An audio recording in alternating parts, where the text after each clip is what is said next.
Welcome back. This channel exists because of your support. Subscribe, hit like, and share your thoughts in the comments. Now let's get into the story. My wife walked through the front door of our Federal Hill townhouse on October 28th, a Tuesday evening, with that look. You know the one. The same expression she gets when she's about to tell me we need to reorganize the kitchen cabinets or start shopping for new living room furniture. But this time felt different. I was sitting at the dining table reviewing security code on my laptop when she came in. Whitney set her sweet green salad container on the counter with deliberate care, then slowly removed her coat. The fabric made a soft whisper as she draped it over the back of a chair. She turned to face me with practiced casualness. "We need to talk," she said. I looked up from my screen. Those 4 words. Nothing good ever follows that phrase from a married woman. I saved my work and closed the laptop, giving her my full attention. "Okay," I said. "I'm listening." Whitney walked over to the table, but didn't sit down. Instead, she stood there doing that thing where she waves her hands around like she's conducting an invisible orchestra. I'd seen this before. She was nervous, rehearsing lines in her head. "I've been thinking," she started, which immediately put me on high alert. "And I need some space. Just a week to myself to figure things out." I paused and looked at her directly. "Figure what out exactly?" "You know," she said, her hands still moving. "Life stuff. Who I am, what I want. Personal growth. The girls at work think it's totally healthy for couples to take breaks sometimes. To reset and get clarity." The girls at work. Of course. I should have known this genius idea didn't originate from her own mind. These were the same colleagues who'd convinced her to buy a $200 face cream that promised to make her look 25 again. The same ones who talked her into that weekend yoga retreat that cost more than our mortgage payment. "So you want me to pack up and leave for a week while you have your journey of self-discovery?" I asked. "Well, not necessarily you leaving," she said quickly. "Maybe I could stay at my sister's place in Canton. Claire's been asking me to visit more anyway." I leaned back and studied her face. Something was off. Her eye contact was shifty. She kept touching her wedding ring, spinning it. Classic tells. My father was a detective for 30 years. Some instincts rubbed off. "Let me get this straight," I said slowly. "You want to abandon your husband for a week to find yourself because your work friends think it's a brilliant idea." "It's not abandoning," she protested. "It's just taking some healthy space." A pause. Time to think. I couldn't help but laugh. Not a genuine laugh, but one of those short, sharp sounds that comes out when something is so absurd you don't know how else to react. "Healthy space," I repeated. "Right. And what exactly are you planning to discover about yourself that you can't figure out here? With me?" She got defensive immediately. "Why are you being so difficult about this? It's just 7 days. Most husbands would be thrilled to have the house to themselves. You could play video games, watch whatever you want, hang out with Derek. You'd have total freedom." That's when I realized what was really happening. She wasn't asking for permission. She was informing me of a decision she'd already made and expecting me to just roll over and accept it. The request itself was just a formality, a courtesy she was extending so she could tell herself she'd been honest and upfront about it. I stood up and walked closer to her. Close enough to see the way her pupils dilated slightly, the way her breathing got a little faster. "You know what?" I said. "You're absolutely right." Her face lit up with surprise. "Really?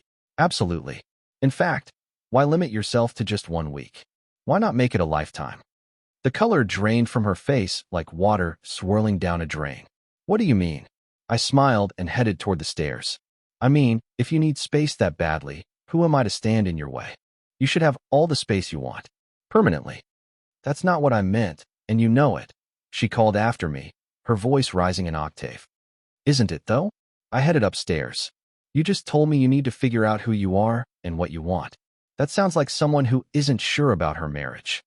I could hear her following me up the stairs, her footsteps quick and urgent on the hardwood. I didn't say anything about our marriage. I just said I needed some time. "Time to figure out what you want," I repeated, pulling her large suitcase out of the closet in our bedroom. "Which implies you don't know if you want this." I gestured between us. "You don't know if you want me." "You're twisting my words." "Am I?" I unzipped the suitcase and laid it open on the bed. "Because it sounds to me like you're testing the waters to see how I'll react to you walking away." "Well, congratulations. You found out." The panic in her eyes was unmistakable now. This conversation wasn't going according to whatever script her work friends had prepared her with. She'd probably expected me to protest, to negotiate, to ask her to reconsider. Maybe she'd thought I'd promised to change, to be more attentive, to work harder at our marriage. "I think you're overreacting," she said weakly. Overreacting. I laughed again as I opened her dresser drawer and started pulling out clothes. "My wife just told me she wants to leave me for a week to figure out if she wants to stay married. And I'm overreacting by taking her at her word." "That's not what I said." "Then explain to me what you did say. Use small words so I can understand." She opened her mouth, then closed it, then opened it again like a fish gasping for air. I need some time to think." "About what specifically?" "About everything. Everything, including us." Long pause. I could see her trying to find the right words, the safe words, the words that would somehow make this okay. "Maybe," she finally whispered. And there it was. The truth she'd been dancing around for the past 10 minutes. "Well then," I said, setting down a neatly folded sweater in the suitcase. "I appreciate your honesty, and I think you should definitely take all the time you need." "What does that mean?" I walked past her toward the bathroom to grab her toiletries. "It means I'm going to help you get exactly what you want. All the space and time in the world to figure out who you are and what you want." "Where are you going?" she asked, following me. "To get you some toiletries. No point in waiting until tomorrow to start your journey of self-discovery." I could hear her breathing getting faster, more panicked. "This is crazy. I just wanted a week."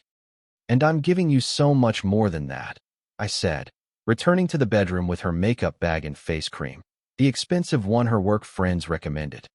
"You should be thanking me." As I pulled more items from her closet, I could practically hear the gears turning in her head. This wasn't how she'd imagined this conversation would go. She'd probably expected me to beg, to negotiate, to promise to change whatever imaginary problems she'd convinced herself we had. Instead, she got exactly what she asked for. And judging by the look on her face, it wasn't what she wanted at all. She stood in the bedroom doorway watching me fold her clothes with methodical precision. Each item went into the suitcase like I was packing for a business trip, not the end of a marriage. "This is insane," she kept repeating. "You're being completely irrational."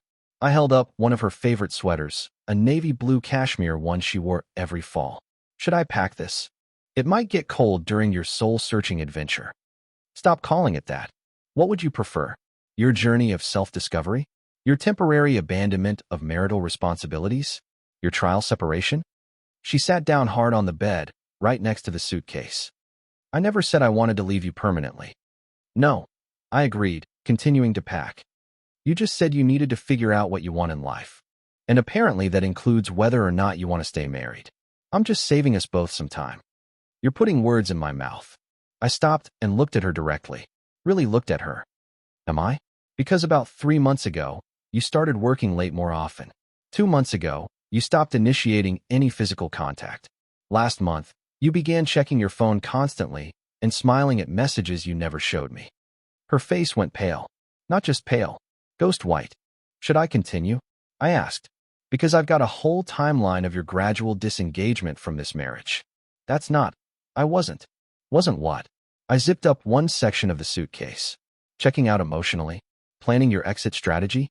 The only thing that surprises me is that you thought I wouldn't notice." She tried a different approach, her voice softer now, more pleading. "Okay, maybe I have been distant lately, but that's exactly why I need this time. To figure out what's wrong and fix it." "Wrong with what? Me? Us? Or wrong with your decision to get married in the first place?" "I don't know," she snapped, her frustration breaking through. "That's why I need space to think." I nodded thoughtfully. "And what exactly are you planning to think about during this week? Because let me save you some time. Either you want to be married to me or you don't. Either you love me enough to work through whatever midlife crisis you're having, or you don't. There's no amount of alone time that's going to change those fundamental facts." I closed the suitcase and set it by the bedroom door. The sound of it hitting the floor was heavy, final. She started crying. Not the genuine tears of someone who's hurt, but the strategic crying of someone who's losing control of the situation. I'd seen this before too. The tears that come out when rational arguments aren't working. "You don't understand the pressure I'm under," she said between sobs. "What pressure? To be a wife? To honor the commitment you made when you said I do?" Everything is just so complicated right now. I sat down across from her on the ottoman at the foot of our bed. No, it's really not. You know what's complicated? Trying to rebuild trust after your spouse asks for a trial separation. You know what's simple? Deciding whether you want to be married or not. It's not that black and white. Actually, I said, it is. Marriage isn't a part-time job you can take a vacation from when things get tough. She wiped her eyes with the back of her hand. I thought you loved me. I do love you. Which is exactly why I'm not going to beg you to stay somewhere you don't want to be. If you need to leave to figure out your feelings, then you should leave. But don't expect me to wait around like a backup plan while you decide if I'm worth keeping. That's not what this is. Then what is it? Because from where I'm sitting, you just told your husband you need to take a break from him to figure out if you want to stay married. How else should I interpret that? She had no answer. Just sat there crying, mascara starting to run down her cheeks. I went back to packing. Your sister's place, right? That's where you're planning to stay? Yes, she whispered. Good. She's always thought you could do better than me anyway. I'm sure she'll be thrilled to host your marriage evaluation retreat. Why are you being so cold about this? I looked at her incredulously. Cold? You just asked me for permission to leave our marriage temporarily. And you think I'm being cold by taking you seriously? I didn't ask to leave our marriage. You asked to leave me for a week to figure out what you want in life. What part of that screams committed wife to you? She tried to grab my hands, but I pulled away. The touch felt wrong now. Manipulative. Please don't do this, she said. Can't we just talk about it? We are talking about it. You want space? I'm giving you space. You want time to think? I'm giving you all the time you need. What more is there to discuss? I don't want you to hate me. I don't hate you, I said honestly. But I do respect myself too much to sit around waiting for you to decide if I'm worth staying married to. I closed the suitcase and set it by the bedroom door. The sound of it hitting the floor was heavy, final. There you go, I said. Everything you need for your week of self-discovery. She stared at the suitcase like it was a bomb about to explode. I can't believe you're actually doing this. What did you expect? That I'd beg you not to go? That I'd promise to change into whatever version of myself you think you want? I expected you to fight for us. I am fighting for us. For a marriage where both people want to be there. If you need to leave to figure that out, go. But don't mistake my self-respect for lack of love. She picked up the suitcase with shaking hands. The weight of it made her lean slightly to one side as she walked toward the stairs. I followed her down, watching each step she took. Part of me wondered if she'd change her mind at the last moment. Part of me hoped she would. But a larger part of me knew that if she did, it would only be temporary. This had been building for months. At the front door, she turned to face me one last time. She looked smaller somehow, like she'd shrunk in the last hour. The confidence she'd walked in with was completely gone. What if I changed my mind? She asked quietly. About what? Wanting space or wanting to be married to me? About all of it. I opened the door. The October evening air rushed in, cool and crisp. Then you'll have to convince me that you actually know what you want, instead of just reacting to whatever your coworkers suggest this week. She stood on the porch with her suitcase, looking back at the house. Our house. The place we'd lived for 3 years. The place where we'd planned to raise kids someday. This isn't how I thought this would go, she whispered. No, I said, closing the door slowly. I imagine it isn't. The house felt different after she left. Not empty, just honest. No more walking on eggshells. No more pretending everything was fine when it clearly wasn't. No more wondering why she seemed so distant all the time.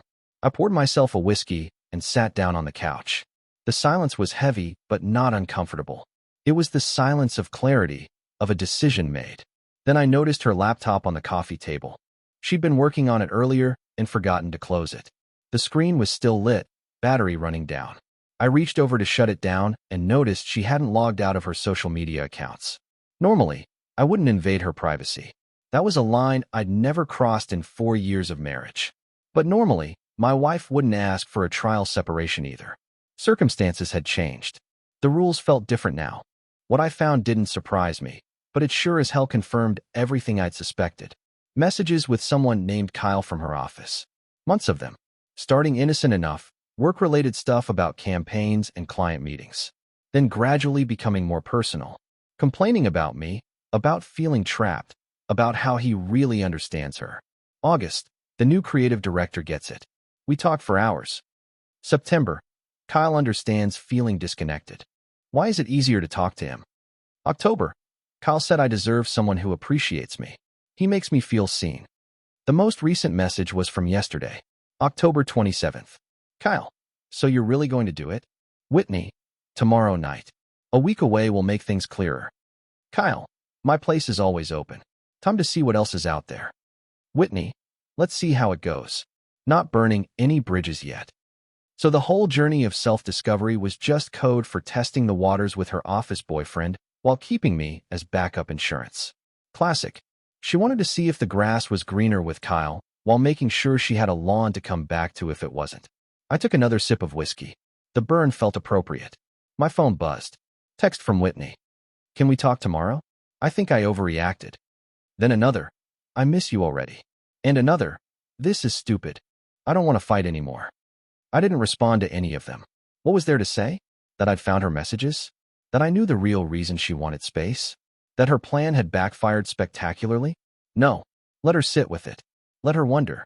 Let her feel what it's like to not get an immediate response. My phone rang at 11 o'clock. Claire, Whitney's sister. Brian, what happened? She asked without preamble. She's here crying her eyes out. Says you kicked her out. Ask her about Kyle from work, I said calmly. Then ask her who really kicked who out. What do you mean? Instead of explaining, I screenshot one of the message threads and sent it over. The one from October 27th. The one about Kyle's place being open and seeing what else is out there. 3 dots appeared on the screen, then disappeared, then appeared again. Finally, oh my God, I had no idea. She told you we were having problems? I asked. Yes. She said you guys were growing apart and she needed time to think. We weren't having problems, I said. She was creating them so she could justify her emotional affair. Claire was quiet for a long moment. I can't believe this. She's sitting in my living room playing the victim right now. That's her specialty. What are you going to do? Exactly what I'm doing. Giving her all the space she wants. She thinks you're going to come crawling back in a few days. She said you always cave when she gets upset, that you'll realize you're being stubborn and apologize. I laughed. Does she now? Well, she's about to learn something new about her husband. After hanging up with Claire, I spent the next hour documenting everything. Screenshots of the messages, dates of behavioral changes, timeline of events.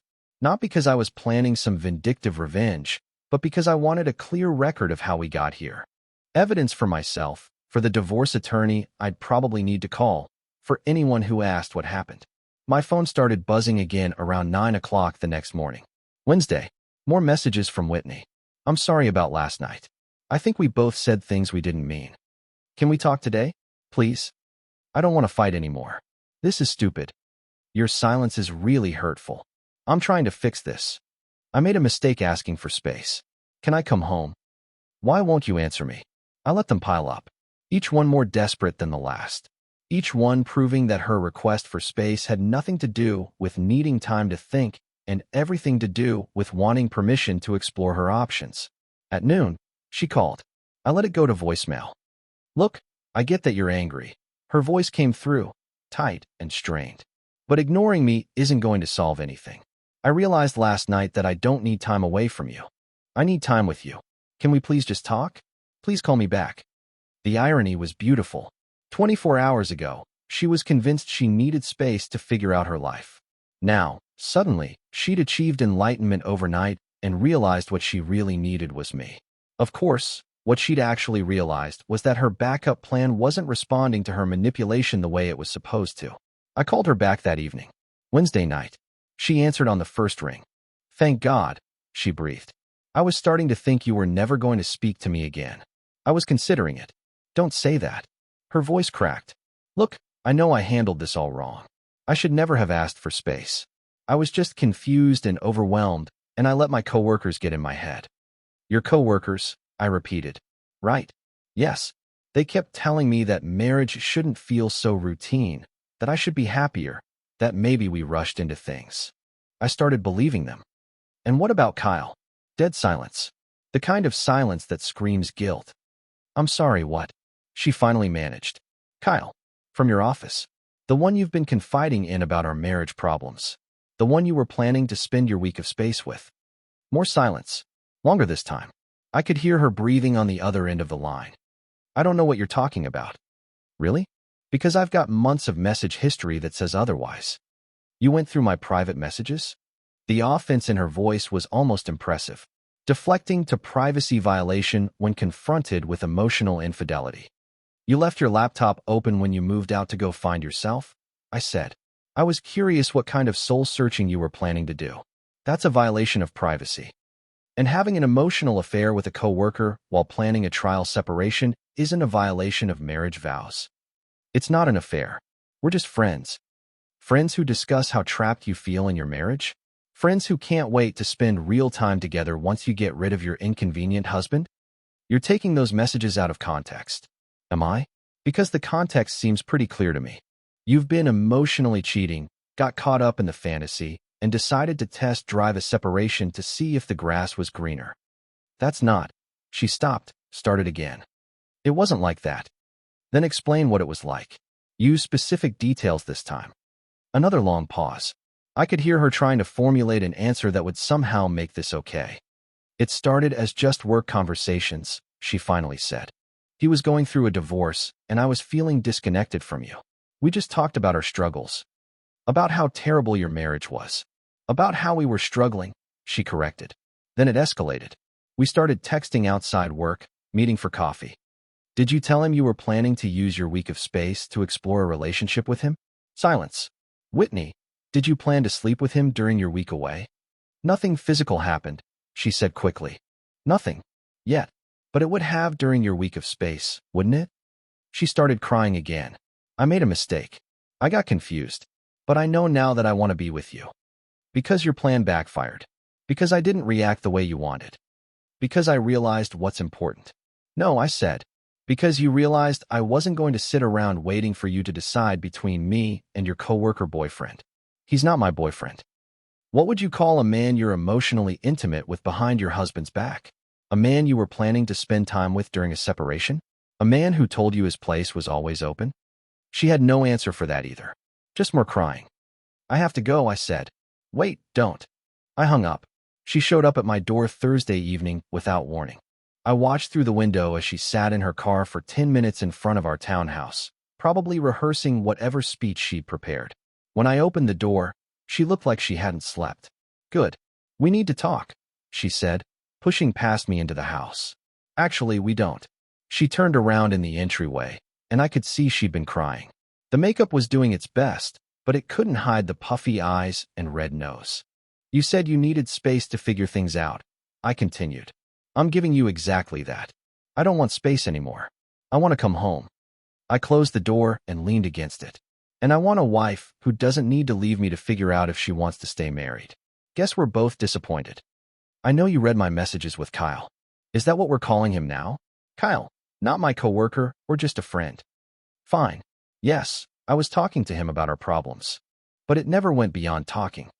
I walked to the kitchen and grabbed 2 bottles of water from the fridge, tossing one to her. She caught it, but didn't open it. Define beyond talking, I said. We never kissed, never touched, never did anything physical. But you wanted to. That's not the point. That's exactly the point. You were emotionally cheating with this guy, planning to use your week of space to explore whatever fantasy you'd built up in your head. She slammed the water bottle down on the counter. You're right. Okay. Is that what you want to hear? I was attracted to him. I liked the attention. I liked feeling wanted and interesting again. Again? When did you stop feeling wanted by your husband? When you stopped trying to win me over every day? When we fell into a routine? When you started taking me for granted? I laughed, but there was no humor in it. So this is my fault. I didn't try hard enough to keep you entertained, so you started shopping for a replacement. I didn't say it was your fault. You just did. You said I stopped trying, took you for granted, let us fall into a routine. That's all code for you drove me into another man's arms. I was lonely. You were married to me. If you were lonely, you should have talked to me, not your office boyfriend. I tried talking to you. When? I asked. Because I distinctly remember you becoming distant and cold. But I don't remember any conversations about feeling lonely or disconnected. She started pacing around the kitchen.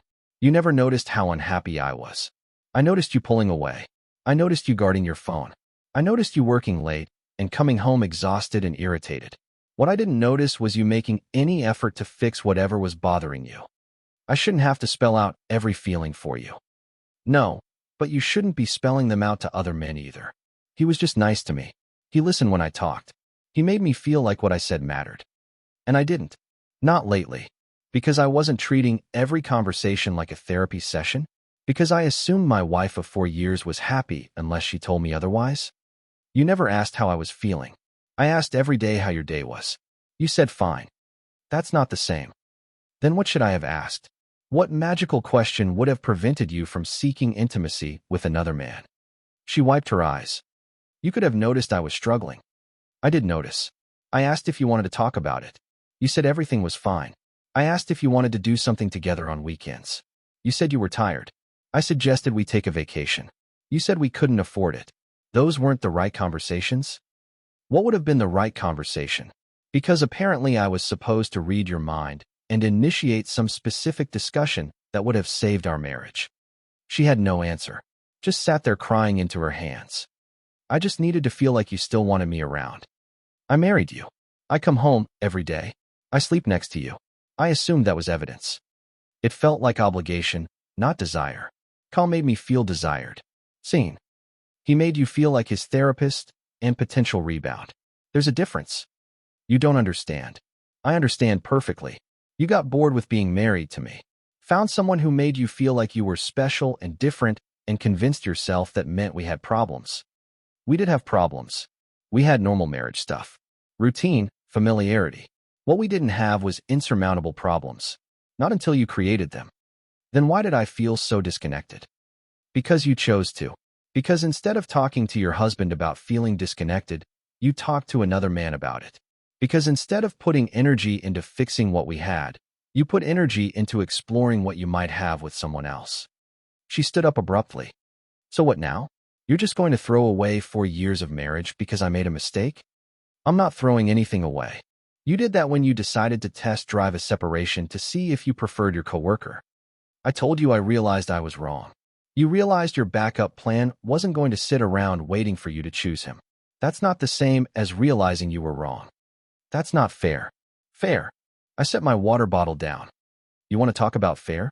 Fair would have been you coming to me with your concerns instead of taking them to another man. Fair would have been you working on our marriage instead of planning to leave it. I'm here now trying to work on it. No, you're here now trying to control the damage after your plan fell apart. The truth hit her like cold water. She opened her mouth to argue, then closed it again. I know what I did was wrong, she finally said quietly. Do you? Because 5 minutes ago you were still trying to justify it as my fault for not being attentive enough. She had no response to that. Dude, what happened? Derek called Friday afternoon. She asked for space. I gave her permanent space. She's telling people you kicked her out for no reason. Did she mention the co-worker she's been emotionally cheating with? Silence. Wait, what? I filled him in. By the time I finished, he was whistling low. That's brutal. You need anything? I'm good. Actually handling this better than I expected. By Friday evening, the dominoes continued falling. Claire texted me. Told Whitney she has until mid-November to find a place. Can't enable this. I appreciated that more than she knew. And I was. The clarity was almost refreshing. No more wondering why she'd been distant. No more questioning myself about what I'd done wrong. No more walking on eggshells around someone who was already halfway out the door. The house felt like mine again, not a battlefield where every word had to be carefully measured. Saturday afternoon brought an unexpected visitor. Kyle himself, standing on my front porch looking like he'd rather be anywhere else. Can we talk? He asked when I opened the door. Sure. You can talk from right there on the porch. He shifted uncomfortably. Look, I know this is awkward, but I wanted you to know that nothing physical ever happened between us. Congratulations. Want a medal for not sleeping with my wife? I just thought you should know. What I know is that you spent months undermining my marriage by encouraging my wife to confide in you instead of her husband. She was unhappy. I just listened. You did more than listen. You validated her complaints, made her feel justified in being dissatisfied, and gave her emotional intimacy that should have been reserved for her spouse. He looked down at his shoes. I was going through my own divorce. We were both struggling. And you used that shared struggle to create an inappropriate relationship with a married woman. He tried to defend himself. She made her own choices. After you spent months convincing her she deserved better. Kyle looked up. For what it's worth, I told her I'm not interested anymore. Why? Conscience kick in? My ex-wife did the same thing. Left me for a co-worker. When Whitney asked for that week, I saw myself in you. Realized I was becoming the person I hated. That's convenient timing. Right after her plan failed. She's called me 50 times since Wednesday. Showed up at my apartment Thursday night. I told her I was never serious, that it was just talking. She's acting like I led her on. And now you're here because she's threatening to tell HR we had an affair. Trying to take me down with her. Did you? No. But the messages look bad. That's your problem, not mine. Here's some advice, I said. Next time you're going through a divorce, talk to a therapist, not someone else's wife. He nodded and started to leave, then turned back. She really does love you, you know? She talked about you all the time. Past tense. Talked. And yes, I'm sure she did, while complaining about how I wasn't good enough. After Kyle left, I sat on the couch and stared at the ceiling. So Whitney had been harassing him, showing up at his place, calling constantly. The fantasy she'd built up in her head had shattered, and now she was lashing out at everyone. Sunday morning, she appeared at my door again. 10 o'clock. I looked through the peephole and saw her standing there. She'd been crying again. Looked even worse than Thursday. I opened the door, but didn't invite her in. Kyle told me he came here, she said. He did. What did he say? That you've been harassing him since your plan fell apart. She looked stricken. He led me on. He made me think. He made you think what? That he wanted a relationship? Or did he just make you feel special for a few months? Both. I don't know. I was confused. And I didn't make you feel special? Not like he did. Were you planning to sleep with him during your week away? Long silence. The longest yet.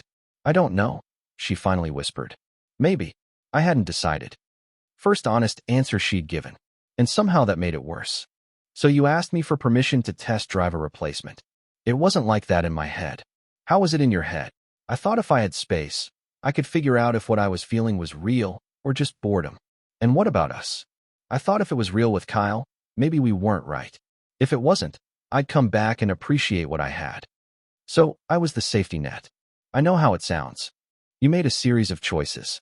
Every message to Kyle instead of me. Every complaint about our marriage to him. Every fantasy about someone else. Those were choices. I choose you now. I choose us. You chose me as a backup plan. That's not the same thing. What can I do? There has to be something. There's nothing. Because I can't trust you. Even if you're genuine now, how do I know you won't get bored again? How do I know the next time you feel underappreciated, you won't look outside our marriage? She had no answer. Just stood there on my porch, tears streaming down her face. I think you should go, I said. I don't have anywhere to go. Claire's deadline is coming up, and I haven't found a place yet. That's not my problem anymore. So that's it. For years means nothing? For years meant everything. Which is why what you did hurt so much. But the hurt doesn't change the facts. You were willing to throw us away. I'm just accepting that reality before you do it again. She left without another word.